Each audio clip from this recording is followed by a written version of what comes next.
Okay.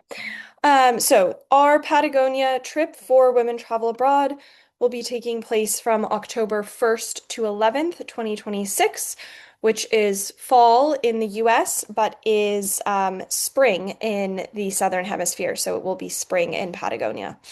And this trip will cover both Argentina and Chile. So, the overall things to know about this trip is we're going to explore both the Argentinian and Chilean parts of Patagonia, as well as learning a little bit about the history, culture of Argentina when we are in Buenos Aires. This is a hiking and walking focused trip. There's not an intensive amount of hiking. The maximum that we'll hike in any one day is around 6 to 7 miles.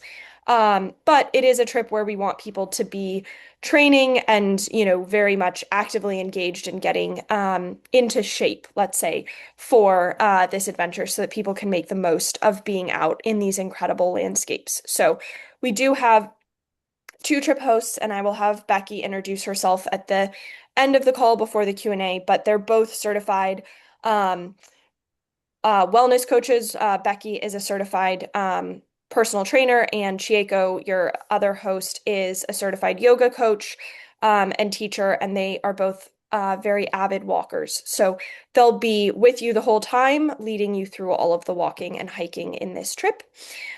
Your arrivals will be to Buenos Aires at the EZE, which is the large international airport. And then your departures are going to be from Punta Arenas, which is PUQ International Airport in Chile. So, trip overview. Like I said, arrivals will be to Buenos Aires. That evening, we'll have a little stroll around our neighborhood and a welcome dinner. This is October 1st. October 2nd is our guided tour day of Buenos Aires. And then we will have a tango lesson and a tango show in the late afternoon. Then day three is when we fly to El Calafate, which is in the far south of Argentina. We'll have some free time that afternoon to rest before the adventures really start the following day with our glacier walk.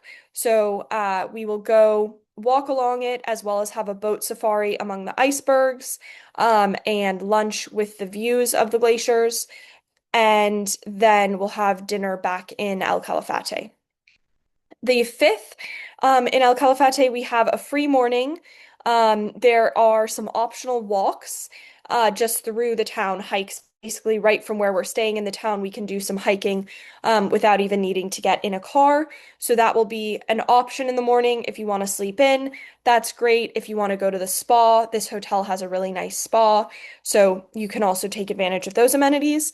And then a little bit before sunset, we will go kayaking on Lago Argentino, which is known for incredible bird life. And so the birds are going to be coming in to roost for the evening. And so we'll be able to see all of the bird life as we kayak on the lake. The October 6th is our transfer day to Chile. We're going to transfer into Chile and drive through some really beautiful scenery as we go from the Argentina side to the Chile side of Patagonia, and then get some sleep and go to bed early because the next day is our large hiking days back to back. We have the Torres del Paine base towers hike. We are not going to be doing the really long hike, which is about 14 miles all the way up past the base, but instead we're going to be hiking to the base of the granite towers. It's about 4 miles total. We'll do some stops and have lunch, a picnic lunch along the way. It is a very steep hike, so while it's not a super long distance, it is a pretty steep and gravelly hike. So we'll have trekking poles and we'll, want to make sure that everyone takes their time going up and down this hike. And then the October 8th is our second day in the national park. We'll do a few short drives and some short hikes, totaling about 5 miles, with two hikes. One is about 3 miles and the other is about 2 miles. There also will be some stops at the Lago Gray to view another glacier, and hopefully we'll see a whole bunch of wildlife, everything from some really impressive birds to lots of alpacas. And maybe if we get super lucky, sometimes you can even see pumas. Wild pumas live in this national park as well.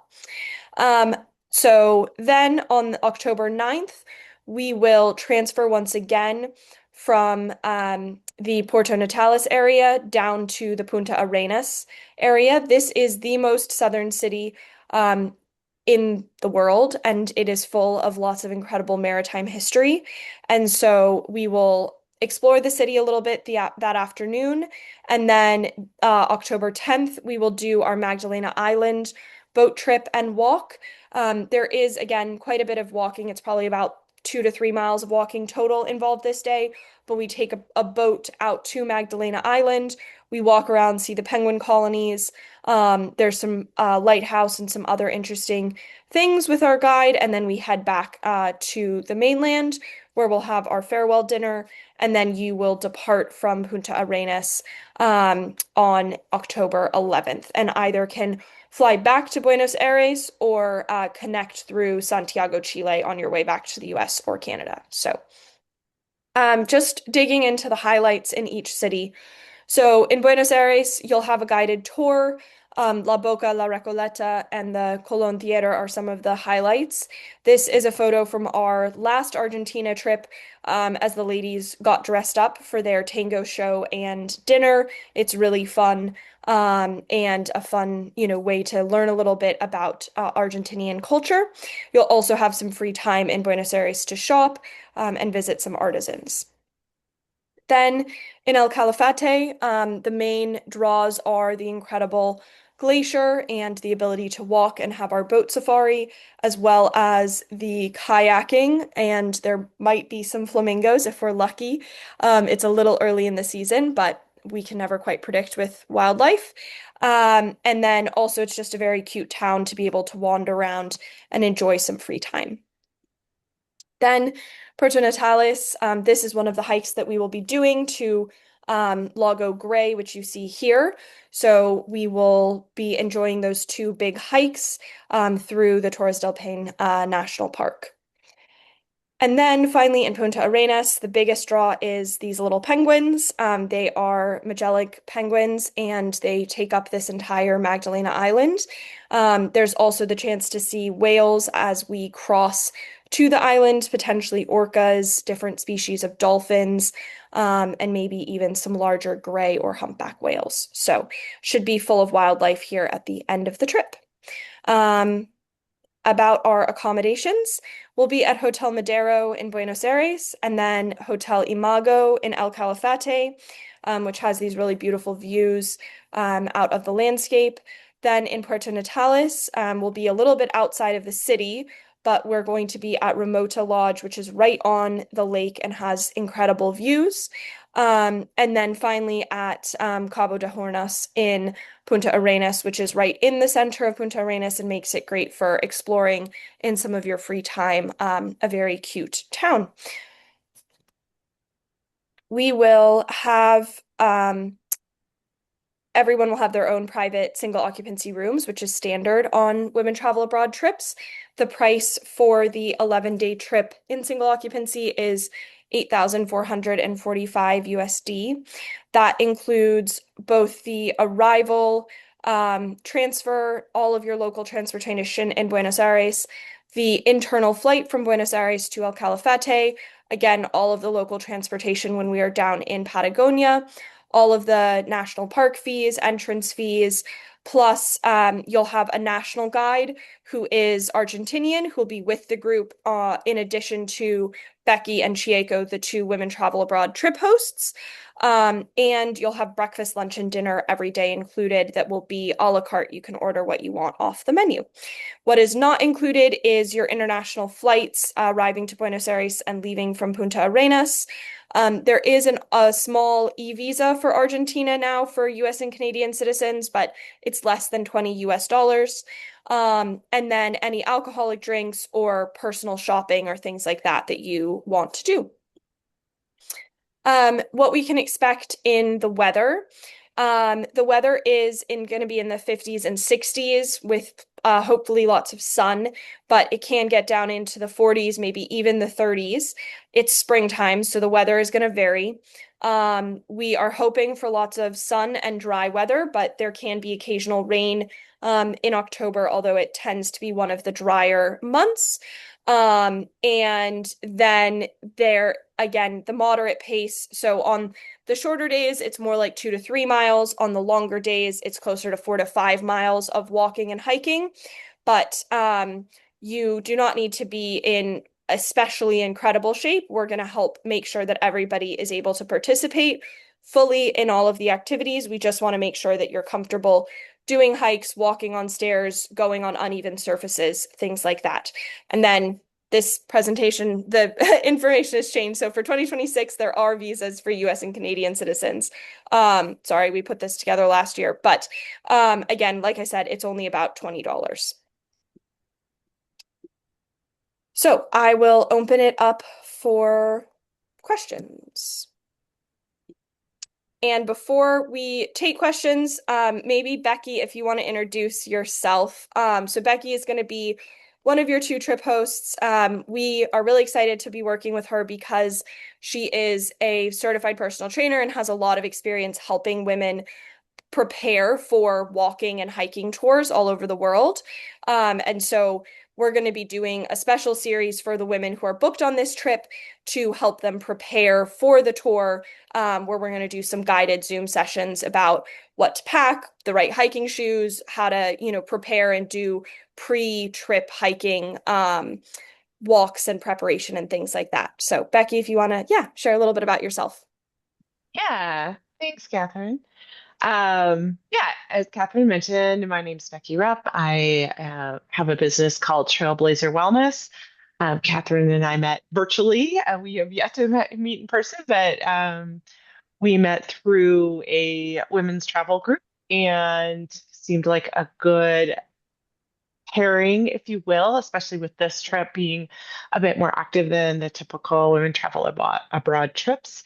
I work with people at all levels, everything from, people with special medical conditions or recovering from injuries or just, haven't been active for a while, all the way up through people who have been, who are very active. So my client base is a pretty big range.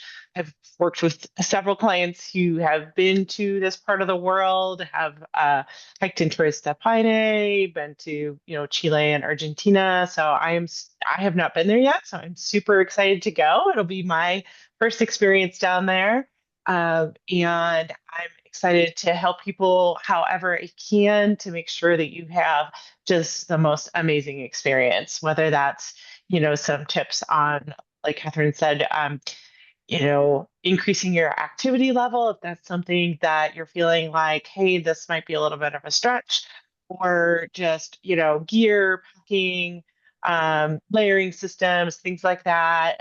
As Catherine mentioned, spring weather, I think just about everywhere can be a little crazy, but Patagonia is especially known for some interesting weather. Again, hopefully with sunshine and wonderful days, but being prepared can be really helpful and make our travels better, as I'm sure you'll. If you have any questions, feel free to pop them in the chat. We can share my contact information if you want to drop me a line separately, privately. I'd be happy to, again, just chat with any thoughts they have or how I can help. Awesome. Well, yeah, happy to open it up to any questions people have about the trip. Um, no, Lydia, your question about altitude. So, luckily, Patagonia is actually, especially the parts that we're going to be in, are quite low elevation, only a couple 100 feet above sea level. And since we're not doing any of the multi-day treks at higher elevation, we really won't need to acclimatize at all. So that is one thing you're not going to have to be struggling with on this. It's really more going to be the fact that we are going to be in a very unpredictable weather, wildlife world. Plus, it's obviously not, paved hiking. Most of it is just your nature trails. For Chile, there is also a e-visa. Again, it's about, I think last time I looked, about 14 US dollars. So you will get links to apply for those 90 days in advance of the trip. The Chile visa doesn't even open until 30 days before arrival, but we'll send out instructions on how to apply for the visas and detailed information. You just need your passport basically in order to complete those. And we've yet to have anybody not be able to get a visa quite quickly. It usually takes about like 72 hours once you apply to get it into your email. Immunizations, no. We are going to parts of Argentina that don't have any real risk of insect or other illnesses. There are parts of Argentina closer to the Amazon rainforest where there are some recommended vaccinations, but for Buenos Aires and for Patagonia, it's a part of the world, there's not a lot of bugs. And so we don't need to worry about any immunizations. We will recommend people drink bottled water and we'll provide bottled water on the travel days. And then all of the hotels that we're at have special filtered water where in the mornings, if you are bringing your reusable water bottle or a backpack that has the Camelback water in it, you can fill those with the filtered, purified water at the hotels. There are a maximum of 10 women on the trip. We have seven spots, sorry, yeah, seven sold so far. So we have three spots available for next year or this year. Wow, it's 2026 for October. And then you'll have your two trip hosts, Becky and Chieko. So maximum the group is 12 people, 10 travelers plus two hosts.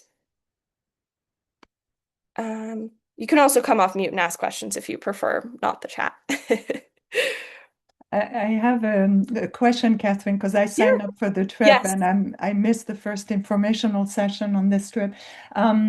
Wanted to ask about shoes because obviously you talk about rocky terrain and then dancing tango. Yeah. So what do you recommend? So our recommendation is to pack either a really solid pair of sneakers or a pair of light hiking shoes. You don't need like full hiking boots that go past your ankle.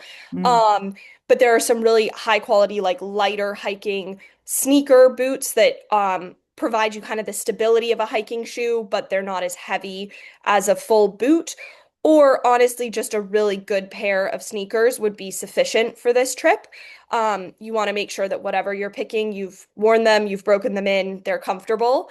And then I would recommend a pair of lighter, either, just sneakers that are like white sneakers you wear with lots of clothes that you could wear out to dinner, or a pair of sandals or something that is kind of your dressier pair of shoes that you might wear out to the dinners or something like that when we're not walking very far at all. thank you. Mhm.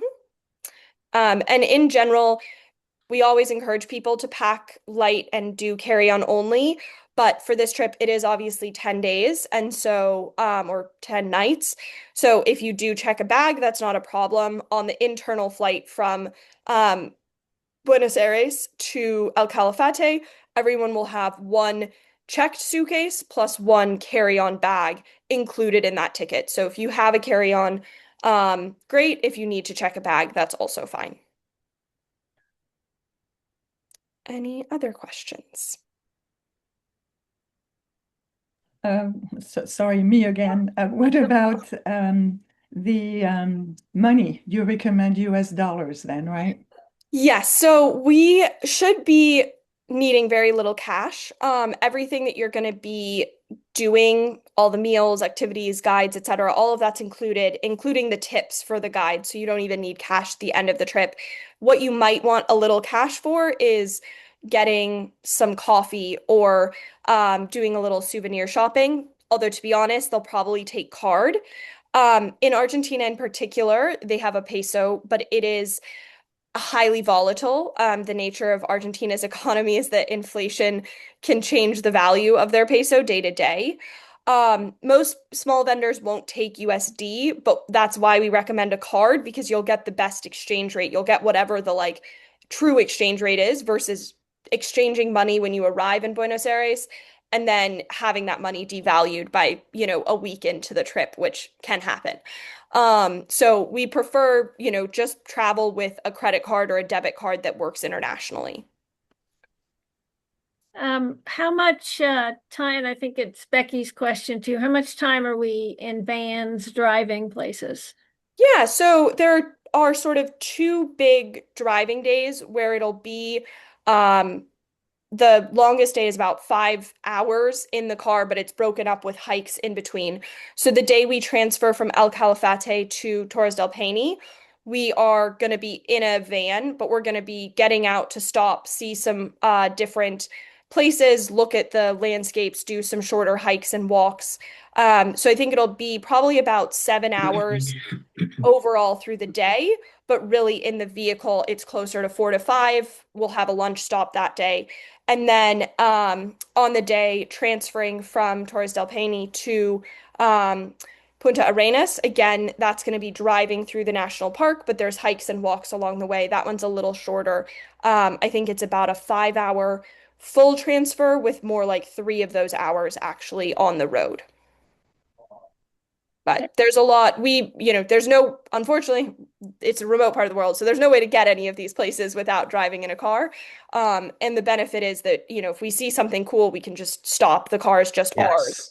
Yes. So we can pull over. If you need a bathroom break, you need a bathroom break. Like we're not on a tight schedule those days. I'm just curious, why do you go in the spring rather than in the summer when the weather's a little less volatile? So, mostly because it becomes really packed and crowded with other people and Yes. travelers. And so October is the season there is sort of September to May. September is definitely not the weather. Like you don't know what you're going to get. And then we don't want to wait all the way until May because, again, the weather, April, May can be a bit unpredictable. October is a nice sweet spot in that it's before all of the crowds have come. Torres del Paine is one of like now the most visited national parks in the entire world. And so there are days where like your hike, you can't even really hike because there are so many people in the park with you. So Ridiculous. by going in October, we avoid the peak season, which is November to January, which is their summer. And yes, we might get more rain, a little bit more wind, but we have a local operator in Argentina who we work with on multiple of our Argentina trips. And October is their personal recommendation of when to go because you're kind of the sweet spot between warm enough weather you want to be outside, but not so warm and not so crowded that you don't enjoy actually being in nature. I just had another question. I forgot what it was. Well, I know we have a few women who are already booked on the trip on this call, and then Lydia, you've obviously traveled with us before, but for people who haven't traveled with us before, just a little bit about the registration process. We have the registration on our website, so you'll get a link to the registration page as well as this recording if you missed any of it after this call. And on the registration form, you'll fill out your biographical details and then you'll pay a $400 deposit to reserve your spot on the trip. You can then make monthly installment payments leading up to the trip, or you can pay in full and get a small discount on the balance if you pay upfront. Most people choose to just pay in installments. If you do the installments, the balance payment will be due 90 days before the trip starts. So that would be July 1st of 2026 is when the balance is due. And then the other option we do have, which you can indicate on the registration form, is coming in a day early. Most flights from the US to Buenos Aires are going to get in to the morning. You'll leave from the US at night and you'll arrive to Buenos Aires in the morning. So that's totally fine. You can arrive the day the trip starts, October 1st, have the morning, settle in, and then, start in the afternoon with the group. But if you prefer to get a day of rest, kind of acclimate a little bit more before the trip, you can always come in a day early to the tour and land in Buenos Aires on September 30th. Oh, I know what it was. There was something about being windy and stuff. What can you elaborate on that exactly what that?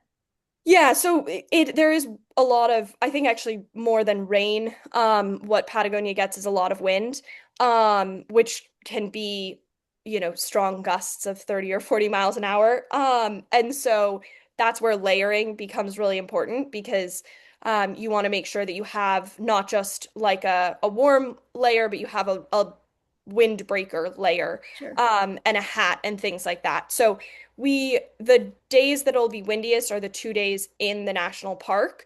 It doesn't stop you from being outside, but we just want to set expectations that it makes walking a lot harder, right? While we might only be going 5 miles, your body might feel like it's 7 or 8, between the natural elements.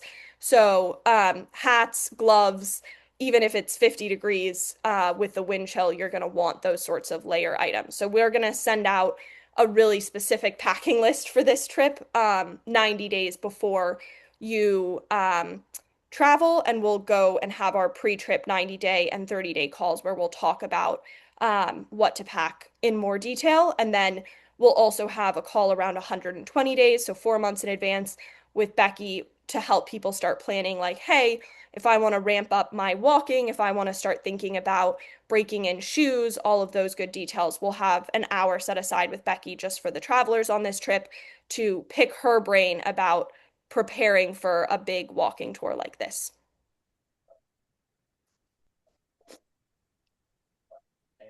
Any other questions? No? Perfect. Well, I will send the recording to everybody. And if you have more questions after that, just feel free to send us an email. Otherwise, I wish everybody a great rest of their night and yeah, enjoy hopefully a good rest of your week. I guess it's Wednesday, it's halfway through the week. I kept thinking it was Friday, but it's not Friday yet. So good to see everybody Thanks, and have a Catherine. great It's rest of your nice to night. see Thank, you. Nice to thank see you, you. Olivia. Good Thank night. you. Bye. Hi, Bye. Christina. Bye. Bye.